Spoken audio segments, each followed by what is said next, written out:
Elon Musk having a 13th child with influencer Ashley St. Clair is not a story that I would typically cover, but an interesting detail about Ashley caught my eye, and now I'm down a rabbit hole. WikiLeaks just exposed that the mother of Elon Musk's child, Ashley St. Clair, is being managed by PR strategist Brian Glicklick.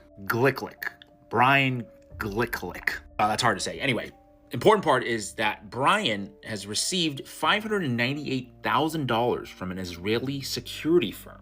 Here's the original WikiLeaks citation coming from the Times of Israel, which led me to think, is this a Mossad honey trap situation? This led me down the whole Bill Clinton, Monica Lewinsky rabbit hole, which, if you don't know, she may have allegedly been Mossad. This is an article from 1999, which talks about how Israel blackmailed Bill Clinton with Monica Lewinsky tapes. Yes, the steamy talks between the two of them were captured by Israeli intelligence, allegedly.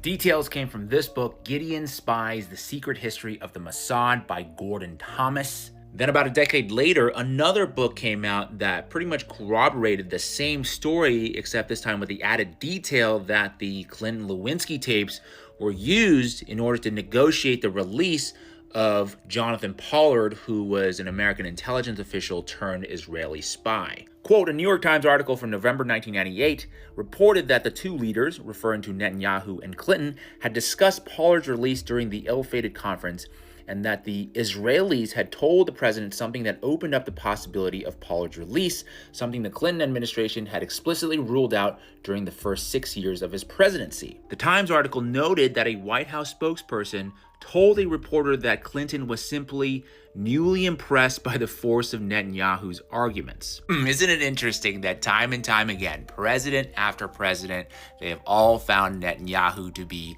impressive and convincing? Anyway, back to Elon. What could they be wanting out of him? I can only conjecture. But one thing we do know about Elon is that he used to be pretty pro-free speech. Here's an article from November 2022 saying that he's going to grant amnesty to suspended Twitter accounts that the ADL deemed to be anti-Semitic and anti-Israel. A couple years ago, Elon actually blamed the ADL for causing Twitter/X to lose advertisers. But then he, meets Ashley St. Clair, May of 2023, as the reporting goes. October 7th happens.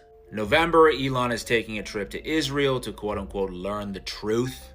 And then he reverses his previous stance on free speech. And now in 2025, the ADL is defending Elon for, an awkward gesture. All this is, of course, conjecture, but I will say that the timeline is a little sus. What do you think? This is interesting and a little bit funny. Donald Trump has a social media site where he does polls, and it's interesting to see which way Donald Trump supporters vote and what they really think and feel. What is the biggest threat by far to freedom in America? 5% said Russia, 25% said radical Islam, and 67% said other. 2/3 of Donald Trump supporters said other. Well, who is the other? Here's a screenshot of most people's answers right there. And I took a screenshot of the nice ones. A lot of Trump supporters said the same thing, just less politely worded.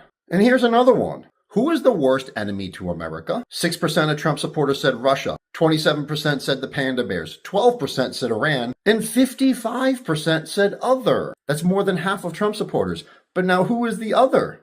Here's a screenshot, and again, I took a screenshot of the more politely worded ones. Now what's telling about this polling is that right-wing and left-wing polling data shows to perceive the same enemy. So the division is not horizontal anymore, left-wing, right-wing. It's bottom versus top, people versus government. And that's a good thing. We want right-wing and left-wing on our side. And it's also telling that Trump knew the answer to this but did not take these polls down.